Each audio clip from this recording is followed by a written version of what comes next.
They're essentially challenging the rules that have been amended. They want, I'm paraphrasing here, but they essentially want to be able to have associated parties to their ownership, pump more and more money into the football club. What do we make of this? I'm going to go to Lawless first. What do you make of City again suing their fellow competitors?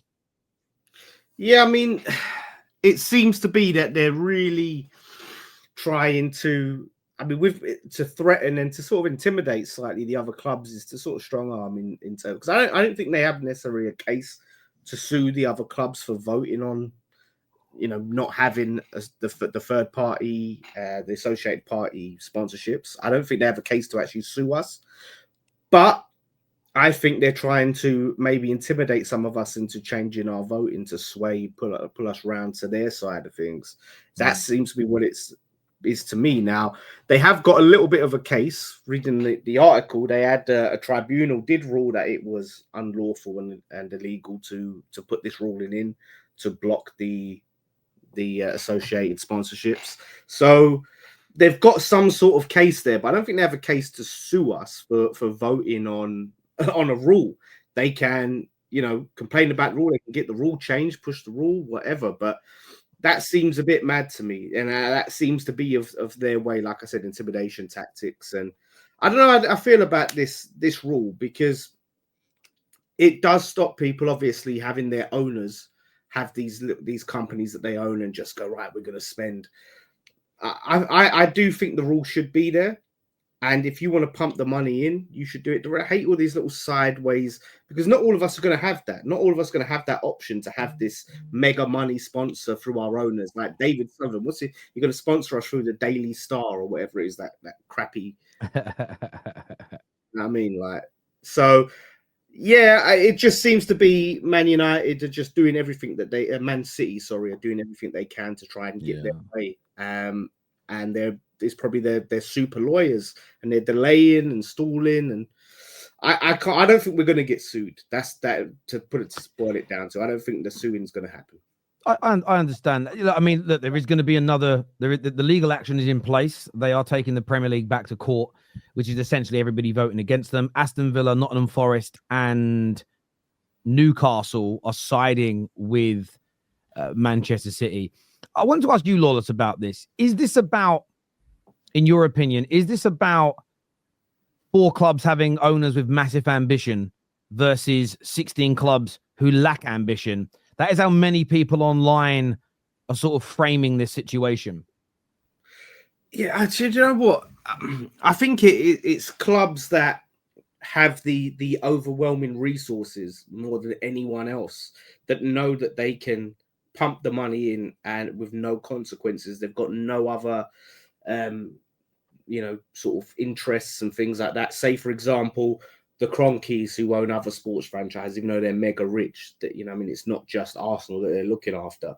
Like these clubs with owners who are basically rule countries and things like that, they've got unlimited money and they want to be able to pump their clubs to the top. And that seems to be what it is. It's very telling, the clubs that are in favor of it versus the rest, and the ones that are closest to maybe falling foul of the rules.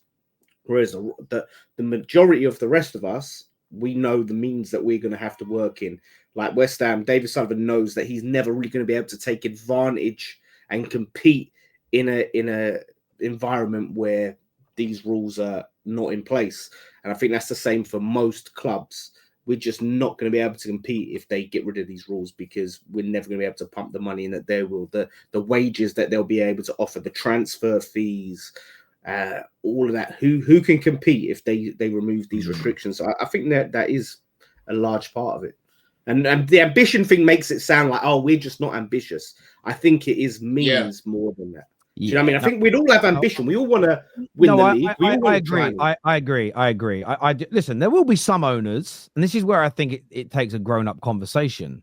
There's going to be some owners that will be, oh, look, I'm not voting for this because I'm just not prepared to put my billions in. That will exist.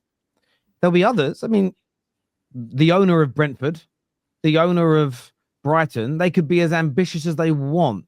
They are poor, retrospectively speaking, compared to the owners of Newcastle, City, even compared to Man United and Chelsea's owners. They are poor in comparison. So of course they're not going to vote.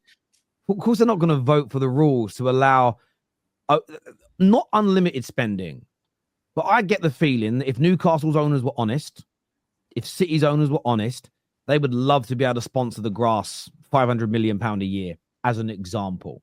And I think that people are going to vote against that because I always feel it's about clubs vote for what their best interests are. Everton were on City's side until part of City's court case. They spoke about the shareholder loans and how they're wrong and they should be expelled. Now suddenly Everton have gone the other way because they had loads of shareholder loans. This isn't about red cartels and blue cartels. This isn't about ambition versus the unambitious as a general rule. This is about clubs voting for what they think is the best for them. And there'll also be some really rich people that will think, actually, I don't want the competition to go down to purely who has the most money. And there needs to be an element in there of balance. There are some owners that want the wage caps to come in, as an example, because they feel that it'll make it more competitive. So I think it's too basic to just say it's the ambitious versus the unambitious. But Staffy, what do you think this does to the Premier League in terms of, another member is City again taking legal action against its fellow members of the league? How detrimental do you think this could be for the Premier League? I'll be honest with you. I haven't really, I wouldn't say formulated a strong opinion on this still, because obviously I was reading into it today, and I'm really trying to understand it a little bit more before I can pick a side. Like Lawless said, it's not just a bunch of ambitious clubs, a bunch of unambitious clubs versus City. Who'd you say was it again? City, Newcastle, and who's the third team? Villa and Forest. Oh, yeah. 4 teams. Sorry.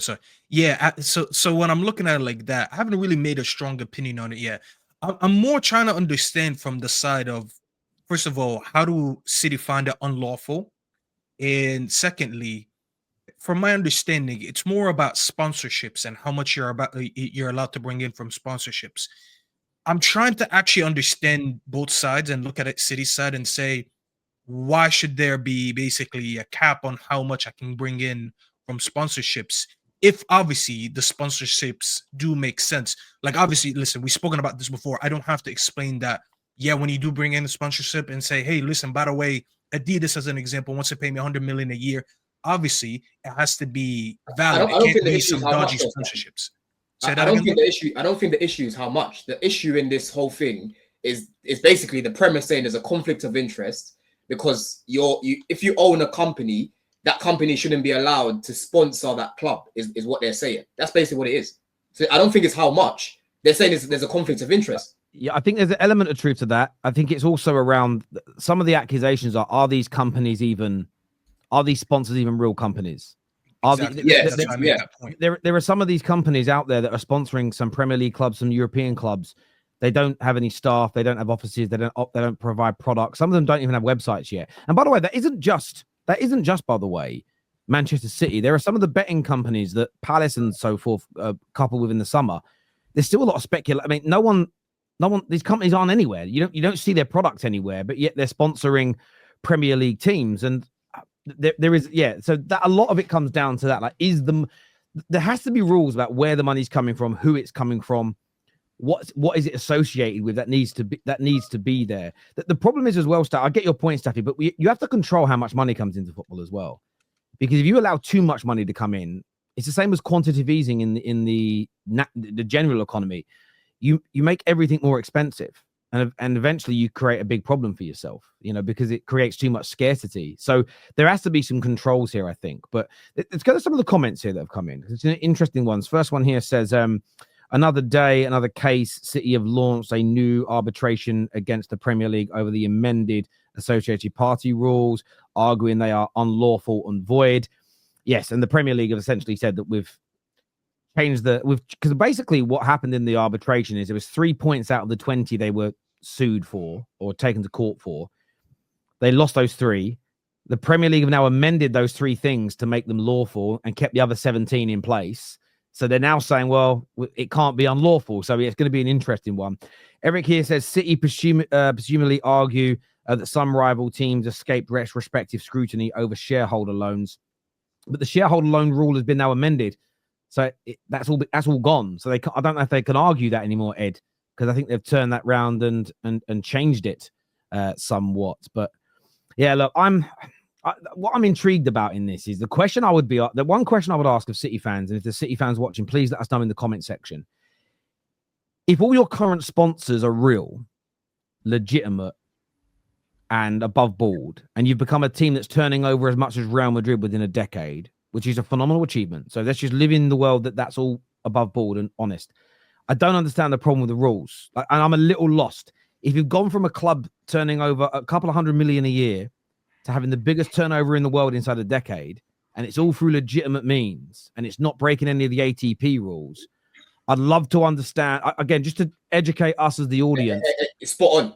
You're spot on when you say that, because I was literally going to say that about, Real Madrid and obviously even Man United, the amount of money that you guys generate in your revenue. You're not going to be, I don't see you guys overly doing what City are doing right now. It's like, no. We need to use this rule. Everyone needs to vote for it right now because it's good. It's good competition. It's fugazi, bro. Be right through it, Terry. Yeah. These lot right now, Man City have been winning way more than Chelsea. They've got a bigger stadium than us. When Deloitte released their accounts the other day and whatnot, the ranking, right? The 10th. And I think Man City are above us right now. Actually, no, I think they're below us, in fact, right? Match day revenue. Chelsea's still bringing more money than Man City right now. Yeah, and we've got a much smaller stadium. So little things like this, like if you're bringing in all this revenue over COVID, they put all those figures down, they're winning all these trophies. Why are you so adamant that this should go through? That's why I'm looking at it and saying, yeah, this is bookie. Because obviously you're trying to pump all this money in because the club itself isn't generating that much money. That must be what the root cause is. Because Real Madrid's and that, I highly doubt they're going to be fighting for things like this. You know what I mean? So you're spot on, Terry, because I was going to say a similar thing. Bro. Yeah, I'm interested to know sort of the take on that from City fans, like why it's. I understand it from say Newcastle's point of view. They maybe want to be able to increase the level of sponsors or money that's pumped in by their owners, as an example. But if, for instance, City are as attractive, or Newcastle's owners say they're as attractive as this, like these sponsorship deals are within market value, we are that attractive. Why is it only companies associated to your owners that want to give you that much money? Why are brands not associated with you not offering the same level of sponsorships? This is just a question. I'm not arguing. I'm not even going to debate it per se. I just want to understand the rationale behind that. If a company, a Saudi Arabian based management company, a marketing company wants to sponsor you $100 million a year, why are marketing companies in Europe, in North America, in Australasia, in Asia, why are they not offering similar amounts? That's the only thing I've got a question about in this, because I want to understand it. So, and there might be rationale to it, and I'd love those fans to explain that to us as best they can. Let's be real. The Newcastle owners bought Newcastle with the express purpose of turning them quickly into a team capable of winning the league. They didn't buy Newcastle for the long haul, try and gradually build and grow. And they wanted to come in and pump the money in and get them up the top, and they haven't been able to. So they're going to try and do anything that they can to make that happen. Do you know what I mean? Yeah. Otherwise, I think if they go years and years and being stuck in a rut like this, I think they may end up eventually leaving, because that's not what they bought the club for. Potentially. I mean, what I would say in fairness to City is when they came in, those rules weren't in place, and then they were in place. And when it comes to, I know they tightened the rules, but there was still a lot of the ruling that are in place. They were there or thereabouts when Newcastle came in. And I know Newcastle fans will probably say, no, they changed them to slow us down. But I think there's an element of needing that to happen. If you just look and do some research into what quantitative easing does to the economy in general and how it can drive up the price of basic items, let alone things that we need, you've got to be careful. And I genuinely mean this from a United point of view. I was someone that wanted multi-billionaires to come in and pump in loads and loads of money. I'm at a point where I don't know if it's the right thing for football at the end of the day. So give us your views.